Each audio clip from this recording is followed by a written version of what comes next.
The Undercountry Music News is an excerpt of the weekly internet broadcast Undercountry Music, which features music from great country artists you won't hear on mainstream radio, as well as a roundup of the most interesting country music news of the week without all the fluff. This program you are listening to right now contains only the news portion of the show.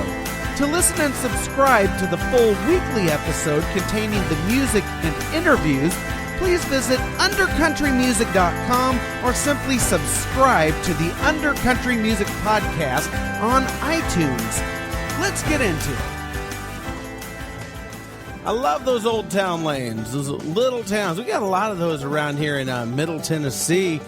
Like they go, just all these tiny little hole-in-the-wall towns if you just start getting out away from the traffic. And they all got these little town squares and courthouse buildings, and I just love it. I just love to get out there and see all these little towns and, the water wheels on the rivers and things like that. And there's a lot of history here. A lot more history than I'm that in tune with or that I ever really bothered or cared to learn about. I just love being here because I just sort of soak it in by osmosis. And that's pretty cool. But not as cool as the Undercountry Music News.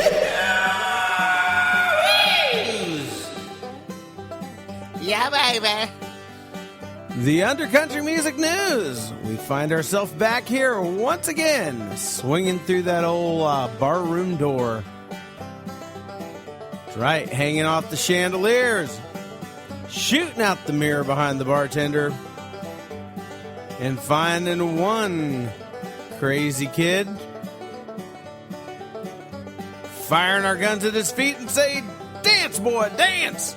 All while some guy in the corner plays Pie-Annie. Not piano, Pie-Annie. You know what Pie-Annie is. Yeah, we like that Pie-Annie. Anyway, the Undercountry Music News is where every single week, I storm through all of the websites that come up on the first page of Google under the search term Country Music News. And I bust through their swinging bar doors. And I say, which one of you lily-livered, yellow-bellied sap suckers got the country music news for me today? They all say they got it. Not everyone does.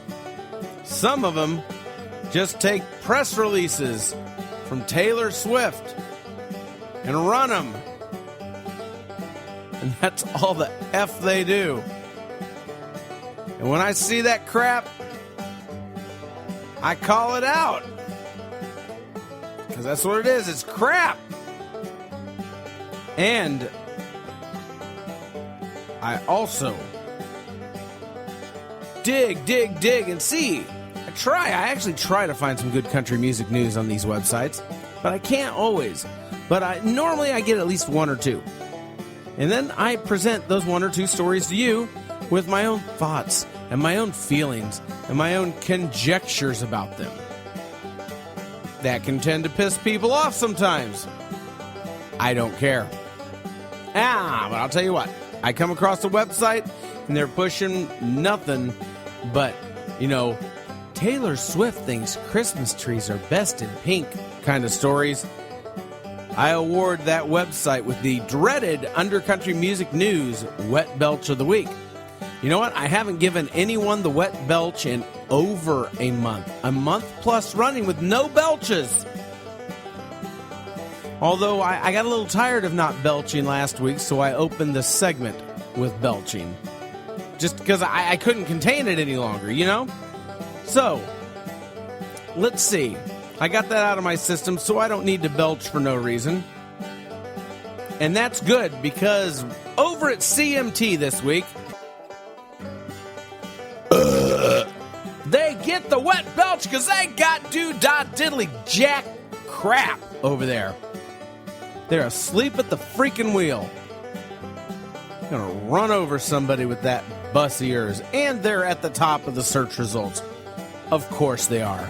Of freaking course they are. Over at GAC, Great American Country, they narrowly escaped the wet belch because they have one story. I don't think it's real hard news, but it's at least something. Whereas CMT had nothing, at least GAC had something. Florida Georgia Line have had their faces carved into a cornfield maze in Loganville, Georgia, at the Corn Dogs Corn Maze. If you are within driving distance of Loganville, Georgia, I highly encourage you to go walk in and out of the ears of Florida Georgia Line.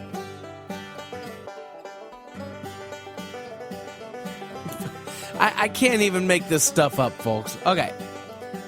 Tasteofcountry.com. Okay, after I spent my precious time sifting through about 3 articles of crap,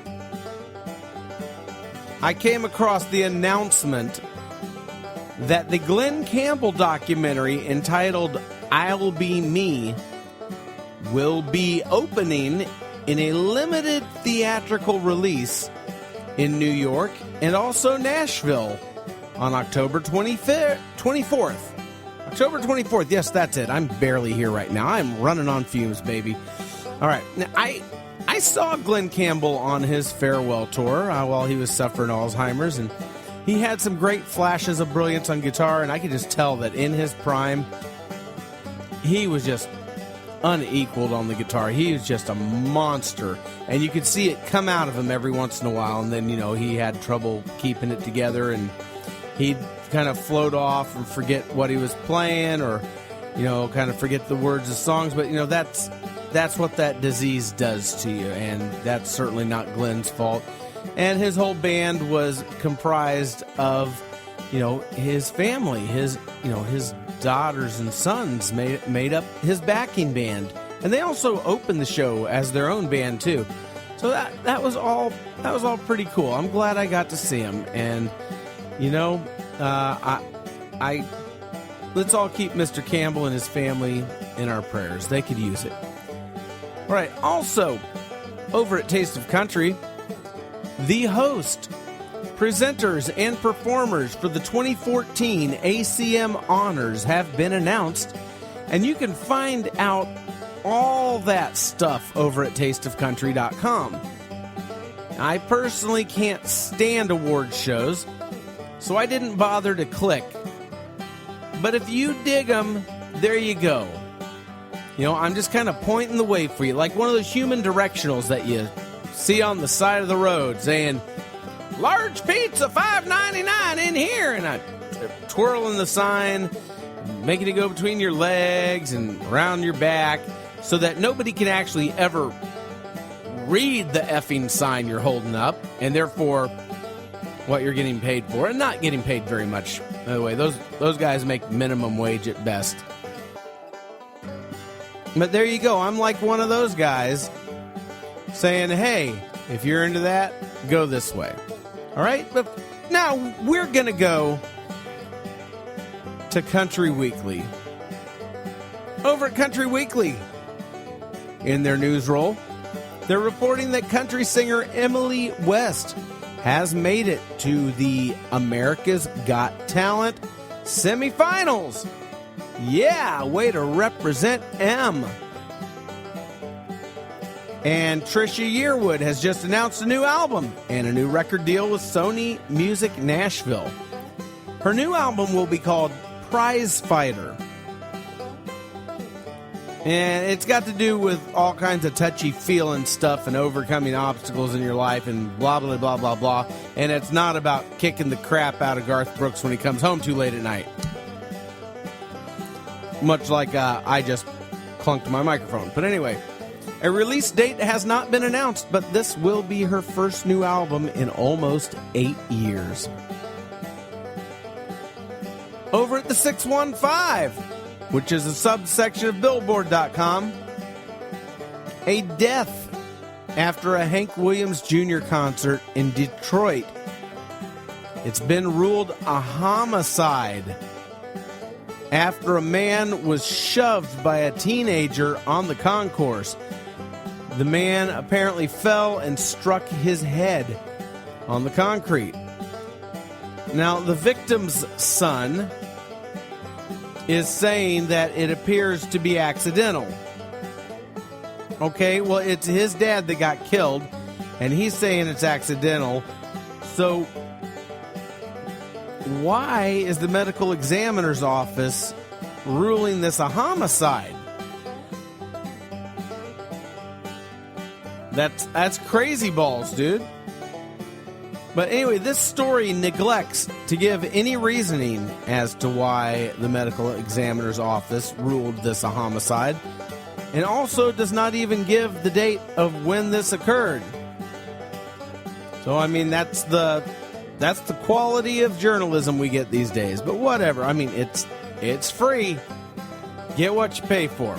All right, moving along. Also at the 615, Willie Nelson is teaming up with Neil Young to play a concert protesting the Keystone XL pipeline, which, once constructed, will deliver oil from Alaska down to the lower 48 states. Okay, I'm failing to see how that's a bad thing. Okay, why don't we just go and protest anyone and anything that lets us actually support ourselves? Let's just not produce any of our own energy and get it all from places that want to chop our heads off. I tell you, I am just baffled sometimes at the thought process of effing hippies, you know? I love Willie. Love Neil Young. I can't get behind him on this one. Hey, you know, I'd love to live in the world they envision. Unfortunately, it doesn't actually exist, except in their bongs. There's probably entire planets in their bongs. Perhaps universes. Maybe there's a bong in a bong in a bong in a bong. You ever thought of that? Ponder it, dude. All right, also over at the 615, Bristol, Tennessee. The town of Bristol, Tennessee has just opened the Birth of Country Music Museum. Oh, the Birthplace of Country Music Museum. They're claiming that they are the birthplace of country music in Bristol, Tennessee. Located about 300 miles east of Nashville. Yeah, Tennessee's a long state. In 1927, big record labels were having some success in the hillbilly market. So they sent producer Ralph Peer, who thought Bristol, Tennessee would be an ideal place to produce country music because of the mountain music traditions of the Appalachians. Thus, Bristol now claims itself as the birthplace of country music. Interesting. I don't know if I completely buy it. I've got no reason to doubt it, though. Over at theboot.com, there is a new Southern Gospel Revival EP coming out soon, which is a follow-up to the first one, which was released in 2012. Modern Trade, which is the label behind this, has produced a teaser video, which you can see over at The Boot. It's pretty cool. I watched it. In case you don't know what the heaven I'm talking about, the Southern Gospel Revival is a series of recordings featuring Ben Hester, Courtney Patton, Drew Kennedy, and Jamie Lynn Wilson.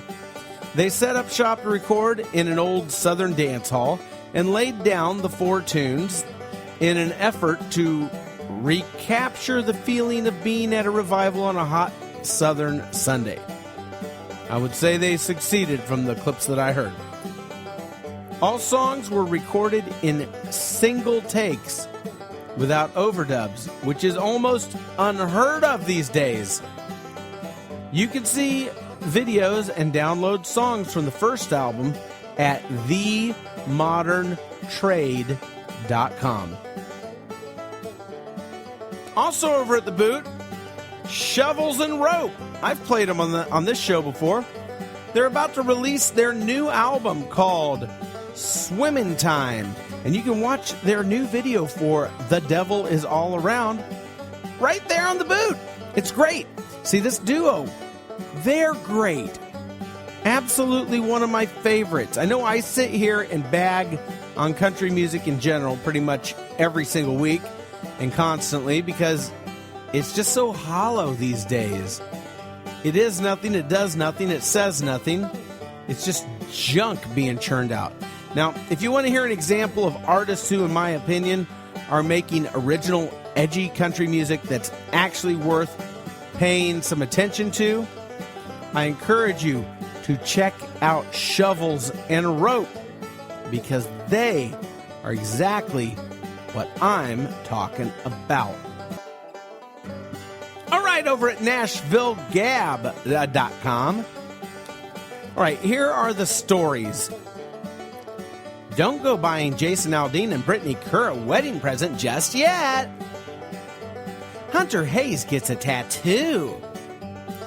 No, actually, the guy got a henna tattoo, okay? Did one of Taylor Swift's own turn on her? Jana Kramer is at it again. Taylor Swift plays peekaboo at the VMAs.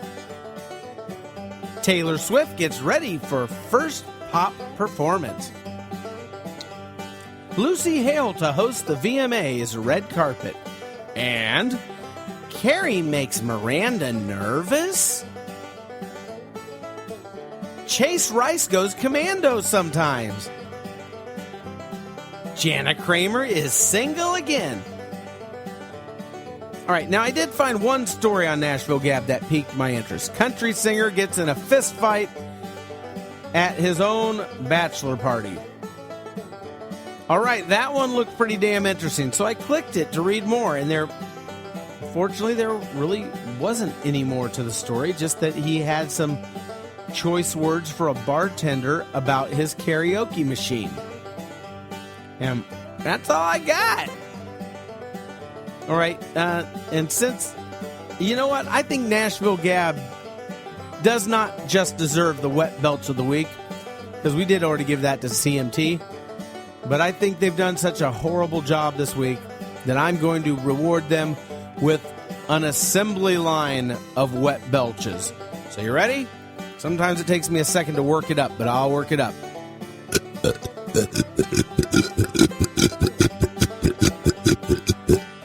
That is me belching, going in and out. That's talent, biatch!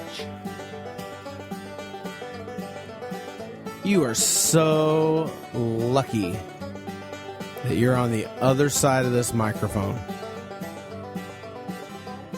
All right, over at Nashville.com. Alan Jackson, 25 years, is showing as an exhibit at the Country Music Hall of Fame. And it also features Alan's Thunderbird car and many, many other items from the legend's career.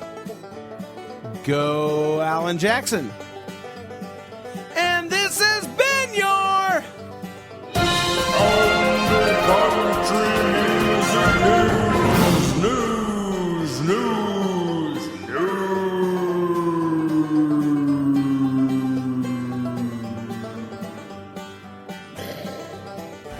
Thank you for listening to the Undercountry Music News.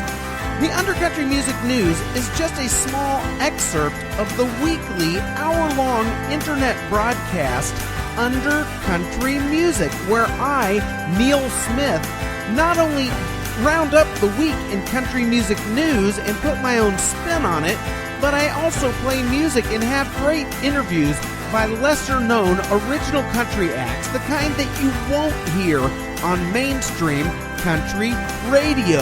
If you're thirsting for that, get on over to undercountrymusic.com where you can listen and subscribe. You can also subscribe via iTunes to Undercountry Music. Thanks so much. Stay under, stay country.